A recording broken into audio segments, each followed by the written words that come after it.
જય શ્રી કૃષ્ણ દર્શક મિત્રો, મારી યુટ્યુબ ચેનલ અમૃતવાણીમાં આપ સૌનું હાર્દિક સ્વાગત છે।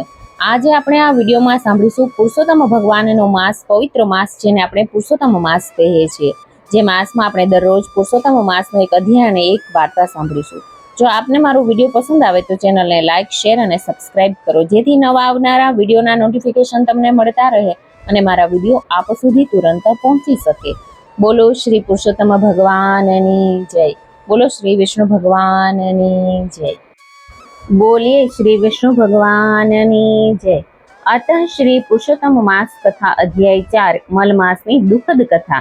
આગળના વિડીયોમાં અધ્યાય 3માં આપણે સાંભળ્યું કે મલમાસની ઉત્પત્તિ કેવી રીતે થઈ, પરંતુ આ મલમાસના કોઈ અધિષ્ઠાતા દેવ હતા નહીં, એટલે લોકો તેને મલિન ગણતા હતા, એટલે તેના ત્રાસથી ખૂબ જ દુઃખી થાય છે અને ભગવાન વિષ્ણુ પાસે વૈકુંઠમાં જાય છે।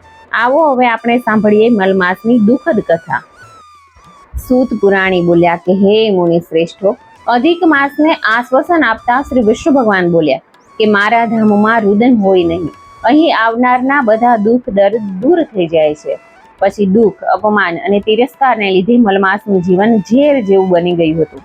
ભગવાન વિષ્ણુના ચરણ કમળનો સ્પર્શ કરી તેણે પોતાના દુઃખો કહેવા માંડ્યા કે હે કૃપા સાગર, કંઈ નહીં સૂઝવાથી અકળાયેલો, મૂંઝાયેલો હું આપને શરણે આવ્યો છું। લોકોએ મને તિરસ્કાર કરીને હળધૂત કર્યો છે, હું અનાથ છું, આપ મારું રક્ષણ કરો। મલમાસ નામ આપીને મારા ભાઈઓએ મારું ઘોર અપમાન કર્યું છે, મારું જીવન અસહ્ય બની ગયું છે। મારો કોઈ અધિષ્ઠાતા દેવ નથી। આ 30 દિવસ દરમિયાન સૂર્યનું સંક્રમણ અટકી જાય છે, આથી મને હળધૂત કરવામાં આવે છે। પ્રભુ, આ બધી આપદામાંથી મારો ઉદ્ધાર કરો। આટલું કહી મલમાસ પોકે પોકે રડવા લાગ્યો। આથી ભગવાન વિષ્ણુ તેની પ્રત્યે દયા લાવી બોલ્યા કે વત્સ, દુઃખના સમયમાં ધીરજ ધારણ કરવી જોઈએ, રડવાથી કંઈ વળતું નથી। મારા શરણે આવેલ કોઈ પણ દુઃખી સંકટ મુક્ત થયા વિના પાછો ફરતો નથી। મારા ધામમાં અને મારી શરણમાં દુઃખ, શોક કે મૃત્યુનું નામો નિશાન જોવા નહીં મળે। હું તને દુઃખમાંથી મુક્ત કરીશ। તારે જે કહેવું હોય તે ધીરજ અને શાંતિથી કહે। ભગવાન વિષ્ણુના આવા વચનો સાંભળી મલમાસને આનંદ થયો। તે બે હાથ જોડીને બોલ્યો કે હે પરમ કૃપાળુ, મારું દુઃખ મેં આપની સમક્ષ જાહેર કરી દીધું છે, મારો તિરસ્કાર ન થાય। મારા જેવા અન્ય માસો, પક્ષો અને તિથિઓને જેમ અધિષ્ઠાતા દેવ છે, તેમ મારો અધિષ્ઠાતા સ્થાપિત કરો। આ માસમાં શુભ કાર્યો થઈ શકે તેવી આપ કૃપા કરો। લોકો મને મલમાસ ન કહે તેને માટે મારું યોગ્ય નામકરણ કરી આપો। આપ દીન દયાળુ છો, મારા ઉપરના કષ્ટો મને મરણ તુલ્ય લાગે છે, મને તેમાંથી ઉગારો। આમ કહીને મલમાસ મૂર્છા પામી ભગવાન વિષ્ણુના ચરણોમાં ઢળી પડ્યો। ઇતિ શ્રી બૃહન્નારદીય પુરાણેના પુરુષોત્તમ મહાત્મયનો મલમાસની દુઃખદ કથા નામનો 4થો અધ્યાય સંપૂર્ણ। બોલો શ્રી વિષ્ણુ ભગવાનની જય।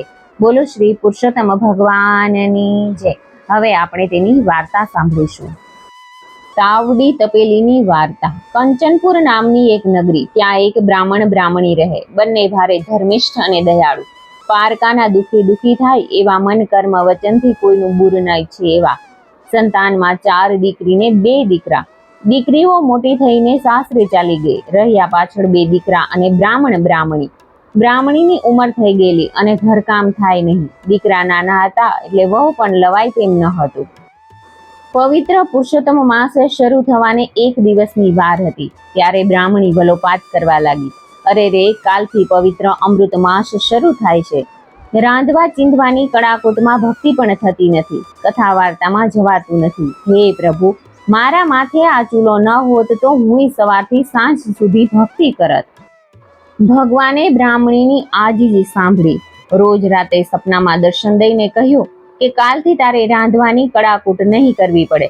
હું તને એક તાવડી અને તપેલી આપું છું। તાવડીમાં તવેથો ફેરવીશ એટલે આપમેળે રોટલા ઉતરશે, અને તપેલીમાં કળશી ફેરવીશ એટલે મન ભાવતા મેવા મીઠાઈ મળશે, પણ એ તાવડી તપેલી કોઈને આપતા નહીં।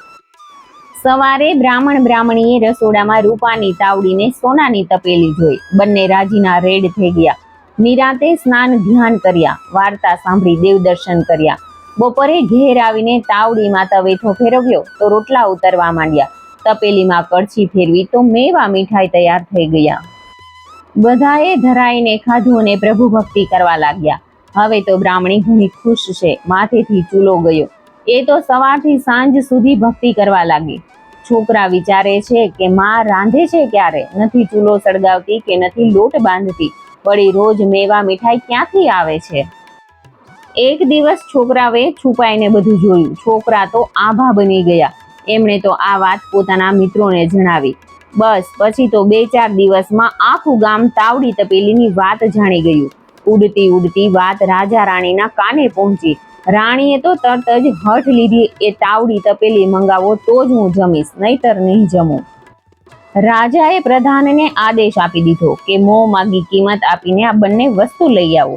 પ્રધાને બ્રાહ્મણીના ઘરે જઈ બંને ચીજની માંગણી કરી.